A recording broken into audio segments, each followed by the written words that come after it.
नमस्कार मित्रों, मैं हूं जितेंद्र और स्वागत है आपका अपने YouTube चैनल संस्कार एग्रीकल्चर क्लासेस पे।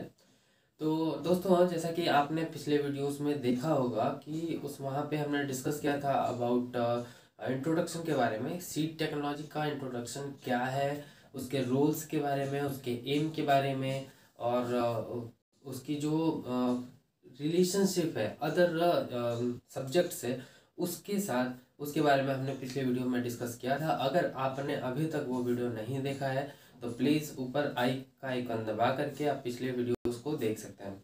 तो दोस्तों चलिए बात करते हैं आगे हिस्ट्री के बारे में, जो जैसा कि मैंने पिछले वीडियो में आपको बताया था। तो इस वीडियो में हम हिस्ट्री के बारे में बात करने वाले हैं। सीड टेक्नोलॉजी का हिस्ट्री क्या रहा है, किस ईयर में क्या डेवलपमेंट हुआ है, क्या उसमें चेंजेस आए हैं और किस तरीके से आज जो ये सिस्टम बन सका है सीड टेक्नोलॉजी का, वो सिस्टम जनरेट हुआ है। वो एक साल में, 2 साल में नहीं, बल्कि कई सालों में स्टेप वाइज बढ़ता गया है और बनता गया है। तो हम आज बात करने वाले हैं उसी स्टेप के बारे में कि कौन से ईयर में कौन सा प्रोग्रेस हुआ है, कौन सा डेवलपमेंट सीड टेक्नोलॉजी के फील्ड में किया गया है।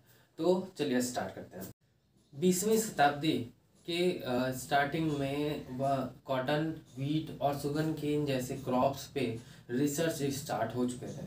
तो ऐसे में क्या हुआ कि जब इन पे रिसर्च स्टार्ट हो गया एग्रीकल्चर कॉलेजेस में, तो वहाँ से कुछ न्यू वेराइटीज़ का इम्प्रूवमेंट किया गया, नए वेराइटीज़ रिलीज़ किए गए और उन वेराइटीज़ को कृषकों तक, फार्मर्स तक उनको डिस्ट्रीब्यूट किया गया, बांटा गया कि भाई आप ये नई वैरायटी ले लो, इसका जो परफॉर्मेंस है वो बेटर है, इसका यील्ड बेटर है। और इस तरीके से नेक्स्ट पीढ़ी को के उद्देश्य से सबको फ्री में और हर जगह हर किसानों को बांटा गया था। ये सोच करके, ये उद्देश्य रखते हुए कि हर किसान इस सीड को मल्टीप्लाई करेगा। लेकिन जैसा आप सोचते हो वैसा कभी होता नहीं है। तो ये ऐसा होना जो सरकार ने सोचा था, गवर्नमेंट ने सोचा था, तो ठीक वही चीज़ हुआ कि इसका अपोजिट, यानी कि लोगों ने कल्टीवेट तो कर लिया लेकिन उसको सीड मल्टीप्लाई नहीं किया। तो ऐसे कंडीशन में जो हमारा इम्प्रूव्ड सीड था उसे हमें और मल्टीप्लाई कराने की ज़रूरत पड़ी। तो ऐसे में यूपी गवर्नमेंट ने 1922 में यूपी गवर्नमेंट ने सबसे पहले स्टेबलाइज किया सीड स्टोर्स को, जहाँ पे हम सीड को स्टोर कर सकें। तहसील लेवल पे ये काम किया गया और जब तहसील लेवल पे काम किया गया ताकि इसमें हम सीड स्टोर कर सकें और जैसे ही रिक्वायरमेंट हो फार्मर्स की, वैसे ही हम इसको प्रोवाइड कर सकें। इन 1925 में रॉयल कमीशन को कंस्टिट्यूट किया गया गवर्नमेंट ऑफ इंडिया के द्वारा, ताकि ओवरऑल जो इम्प्रूवमेंट है एग्रीकल्चर का उस पर फोकस किया जा सके। और रॉयल कमीशन ने अपना रिव्यू करके ये पाया कि जो प्रोडक्शन है हमारा एग्रीकल्चर का, तो उसमें आईसीआर को उसने रेकमेंड किया आईसीआर के स्टेबलाइजमेंट के लिए। रॉयल कमीशन के रिकमेंडेशन के बाद 19 जुलाई 1929 को जो आईसीआर है उसको स्टेबलाइज कर दिया गया। इसके बाद 1945 में कुछ प्राइवेट कंपनीज को अथॉरिटी दी गई, उनको स्टेबलाइज किया गया कि वेजिटेबल सीड प्रोडक्शन में जो हेल्प करें। वेजिटेबल सीड प्रोडक्शन के लिए कुछ प्राइवेट कंपनीज को स्टेबलाइज किया गया, जो कि क्वेटा और कश्मीर वैली में स्थित है। आफ्टर स्टेबलाइजमेंट ऑफ आईसीआर उसने एक 1952 में एक एक्सपर्ट स्टैंडिंग कमेटी को अपॉइंट किया, जिसके रिकमेंडेशन के बाद जो नए प्रोजेक्ट्स लाए गए सीड प्रोडक्शन के लिए। एक्सपर्ट स्टैंडिंग कमेटी ने कुछ वैल्यूएबल अपने सजेशंस दिए कि नए प्रोजेक्ट हमें स्टार्ट करना चाहिए सीड प्रोडक्शन को बढ़ावा देने के लिए। तो उन्होंने एक सीड प्रोग्राम चलाया। वो सीड प्रोग्राम के दौरान जो सीड का प्रोडक्शन है, कुछ इम्प्रूवमेंट उसमें सीड का प्रोडक्शन जो है कि बढ़ा।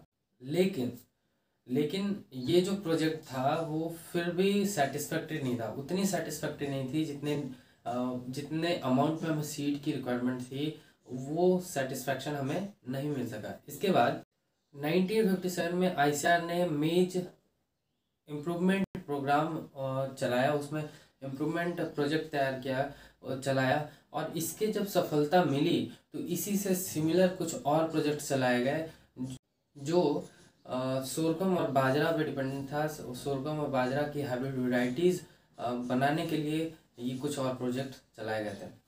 इसमें भी सफलता मिलने के बाद आगे का जो हमारा रास्ता था वो निर्धारित हो चुका था। 1961 में रॉकफेलर फाउंडेशन के सजेशन पे सीड टेस्टिंग लैबोरेटरीज स्टेबलाइज किया गया इन IARI न्यू दिल्ली में एक सीड टेस्टिंग लैबोरेटरी को स्टेबलाइज किया गया था। बाद में इसका नाम जो है सेंट्रल सीड लैबोरेटरी कर दिया गया। After implementation of national seed act 1966, in 1960 ICAR ने एक और कमेटी को अपॉइंट किया जिसको साउंड सीड कमेटी भी कहते हैं।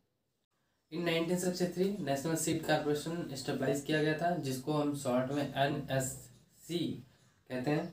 इन 1966 सीड एक्ट को इनैक्ट किया गया था।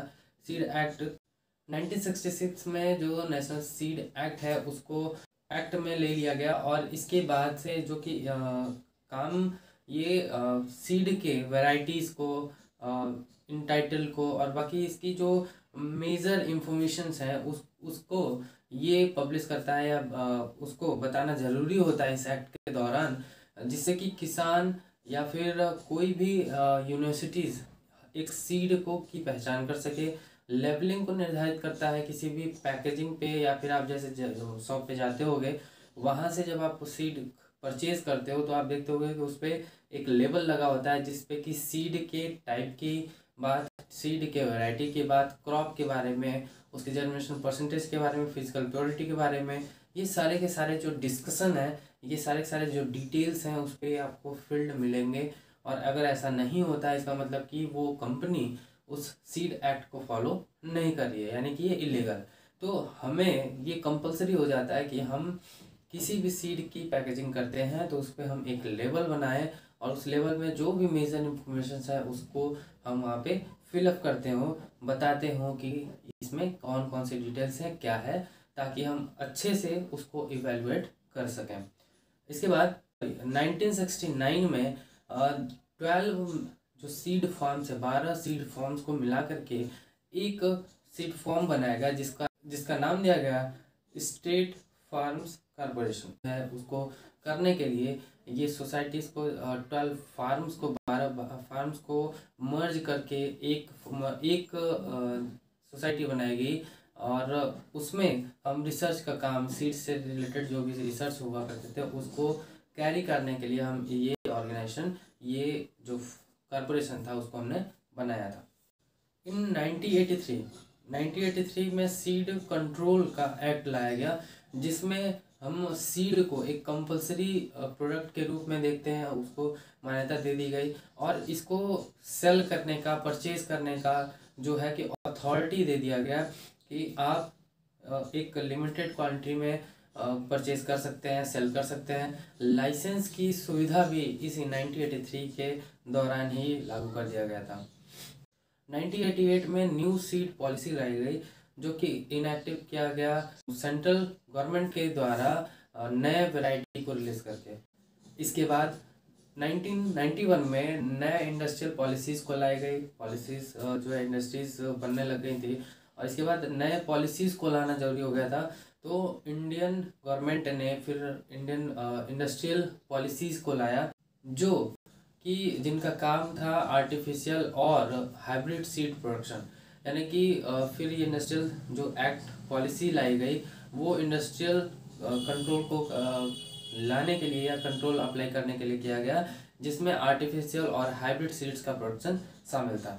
गवर्नमेंट ने नेशनल सीड पॉलिसी को 2002 में अप्रूव किया था, और इसके बाद provision has to be made कि फार्मर्स अपने सीड को परचेज स्टोर करना चाहते हैं, सेल करना चाहते हैं या फिर बाई करना चाहते हैं। ये 2002 के बाद आज हमारा भारत उस स्टेज पर है जहां हम सीड का एक्सपोर्ट करते हैं, एग्रीकल्चर प्रोडक्ट्स का एक्सपोर्ट करके, और अमेरिकी डॉलर्स या फिर फॉरेन करेंसीज को हम अपने इंडिया में लाते हैं।